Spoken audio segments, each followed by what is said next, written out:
तो hello friends, आज की इस वीडियो में हम जिस वैकेंसी के बारे में बात करने वाले हैं वो आई है आईआईटी इंदौर से।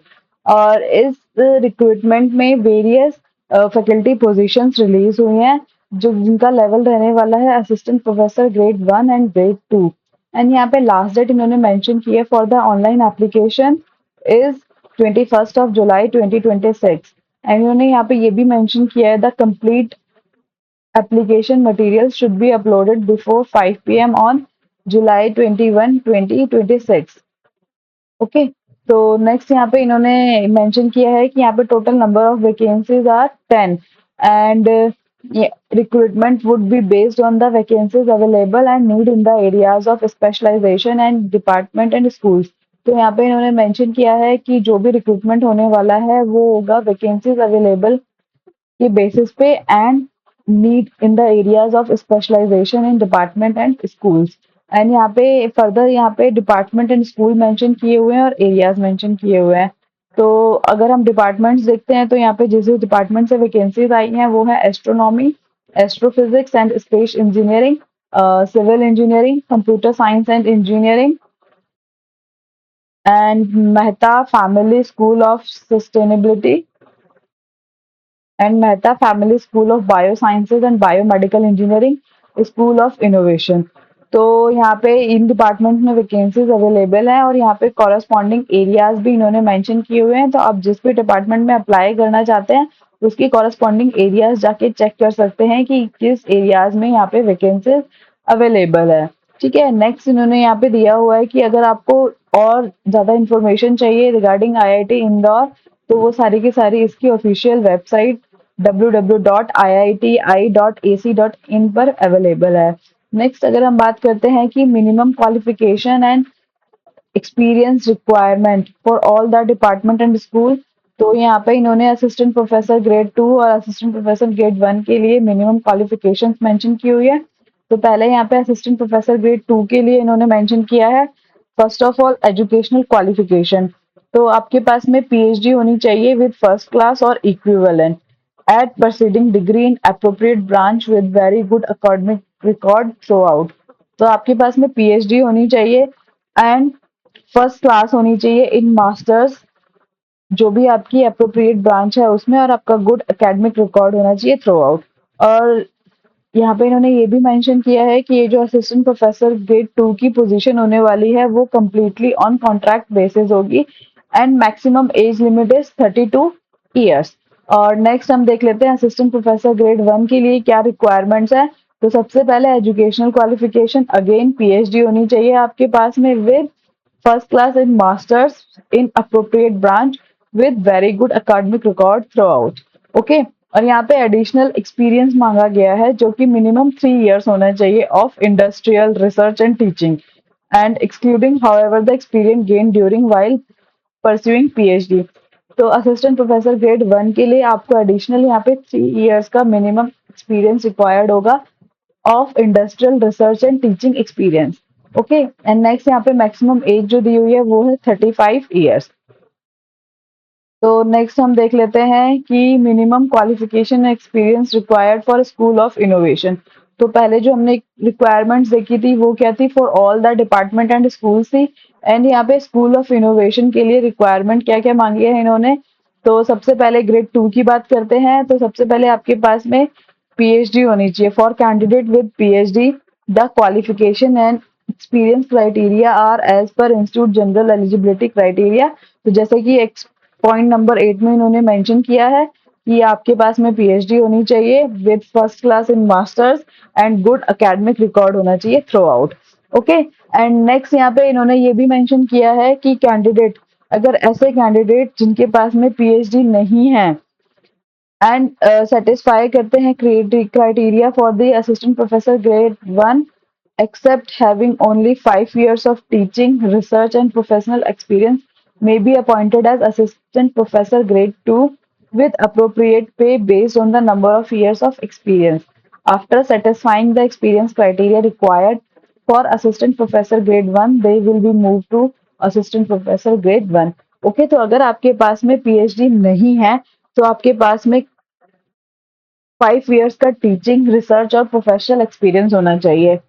ओके, एंड अगेन इन्होंने यहाँ पे मेंशन किया हुआ है कि जो पोजीशन है वो कॉन्ट्रैक्ट बेसिस पे होने वाली है and maximum age would be 32 years.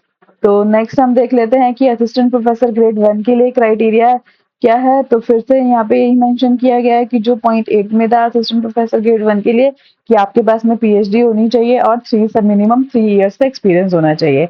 And additional यहाँ पे ये है कि the candidate without a PhD, तो जिसके पास पीएचडी नहीं है उसके पास minimum 8 years of experience in teaching, research and professional experience होना चाहिए। However, such candidate will be required to obtain their PhD within 5 years from the date of joining IIT Indore. और ऐसे कैंडिडेट्स को अपनी पीएचडी कंप्लीट करना भी necessary होगा within the 5 years after date of joining IIT Indore. And इसके case में आपकी मैक्सिमम एज लिमिट रहने वाली है 35 इयर्स। ओके, तो नेक्स्ट हम देख लेते हैं पे स्ट्रक्चर क्या रहने वाला है।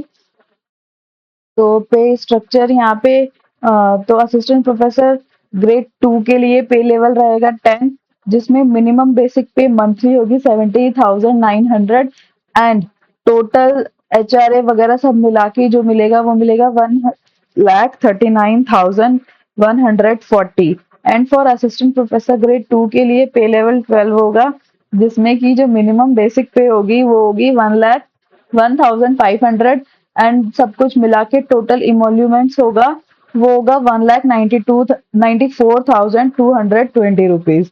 ओके, तो एचआरए जो है वो तभी मिलेगा आपको जब आप कैंपस में एकोमोडेशन नहीं लेते हैं।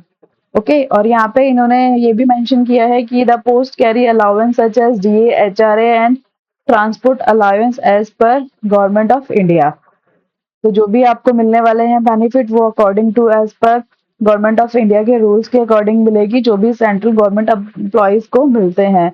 And the benefit such as LTC, children education allowance and contribution toward national pension scheme भी आपको मिलेगा according to government of India rules. Okay, तो इसमें काफी अच्छा पे रहने वाला है एंड काफी अच्छी आपको फैसिलिटीज मिलने वाली हैं। तो ये काफी अच्छी अपॉर्चुनिटी है आपके लिए अप्लाई करने के लिए।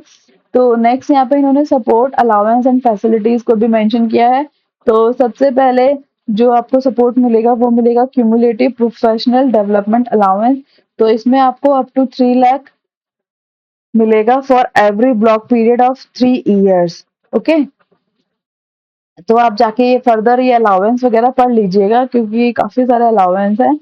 तो आप जाके एक एक अलाउंस को चेक कर सकते हैं कि क्या क्या फैसिलिटीज मिलने वाली है। नेक्स्ट यहाँ पे इन्होंने ये मेंशन किया है कि जो भी एप्लीकेशन होगा आपको उसमें सब कुछ पूरी की पूरी डिटेल्स एजुकेशनल क्वालिफिकेशंस की देनी है, including year of obtaining PhD, date of defense certificate and details as required in the online application portal, providing list of publication with reprints of best papers, teaching, research, industrial experience, date of birth along with the names and contact details of at least 3 referees। तो आपको minimum 3 referees की contact details and name भी provide कराने हैं। और next इन्होंने यहाँ पे जनरल इंस्ट्रक्शंस दी हुई है तो आप ये जाके पढ़ लीजिएगा। हाँ जी, तो यहाँ पे इन्होंने ये भी मेंशन किया है कि जिन्होंने भी डिग्री जो आपकी होनी चाहिए वो आपकी रिकॉग्नाइज्ड यूनिवर्सिटी और इंस्टीट्यूट से होनी चाहिए, और जितनी भी educational qualification marksheet certificates including date of PhD defence must be submitted and uploaded. और जितने भी एक्सपीरियंस सर्टिफिकेट्स होंगे आपके मेंशनिंग डेजिग्नेशन पे, और पे के में भी आपको लास्ट 3 मंथ्स की पे स्लिप लगानी है and tenure must be duly signed and sealed by the employer. तो आपका जो भी एक्सपीरियंस सर्टिफिकेट होगा वो साइंड होगा आपका एम्प्लॉयर्स के थ्रू एंड सील्ड भी उसी के थ्रू होगा। ठीक है, तो ये बहुत ही इंपॉर्टेंट पॉइंट है। बाकी के जनरल पॉइंट्स हैं वो आप पढ़ लीजिएगा। एंड नेक्स्ट इन्होंने यहाँ पे ये भी मेंशन किया है जिन भी एप्लीकेंट्स को इंटरव्यू के लिए कॉल किया जाएगा उन्हें to and fro air fare by economy class और second AC rail fare from the nearest airport railway station of present residence in India by shortest route. तो आपको एयर फेयर दिया जाएगा या फिर सेकंड क्लास एसी का ticket भी दिया जाएगा। ठीक है। एंड इन्होंने मेंशन किया है कि जो टिकट आप बुक करेंगे वो आईआरसीटी से या किसी ऑथोराइज्ड ट्रैवल एजेंट से, लाइक मिस बालमर लॉरी हो गया and miss Ashok travel and tour हो गया। तो ये आप जाके चेक कर लीजिएगा जब आपको इंटरव्यू के लिए अपीयर होना होगा, ये आपको तब रिक्वायर्ड होगी डिटेल। एंड नेक्स्ट यहाँ पे इन्होंने मेंशन किया है कि एप्लीकेशन का प्रोसीजर क्या रहने वाला है। तो जो भी एप्लीकेंट्स अप्लाई करना चाहते हैं वो इसकी ऑफिशियल वेबसाइट पे जाके क्लिक कर सकते हैं एंड इंस्ट्रक्शंस पढ़ सकते हैं अप्लाई करने से पहले। और जितने भी सर्टिफिकेट्स होंगे वो सभी पीडीएफ फाइल में अपलोड करने होंगे। और इन्होंने हाँ यहाँ पे ये भी मेंशन किया है जो भी एप्लीकेंट्स होंगे ना उन्हें अपना फिल्ड एप्लीकेशन फॉर्म अपने साथ में रखना है for future reference. And applicant को अपने रेफरीज को भी कांटेक्ट करना है to send the reference letter by email at fact.recruit.iit.in। तो ये सारी की सारी जितनी भी इंस्ट्रक्शंस है वो जाके आप अच्छे से पढ़ लीजिएगा अप्लाई करने से पहले। तो अगर आपको मेरा ये वीडियो इंफॉर्मेटिव लगा हो तो प्लीज मेरे इस चैनल को लाइक शेयर एंड सब्सक्राइब कीजिएगा। एंड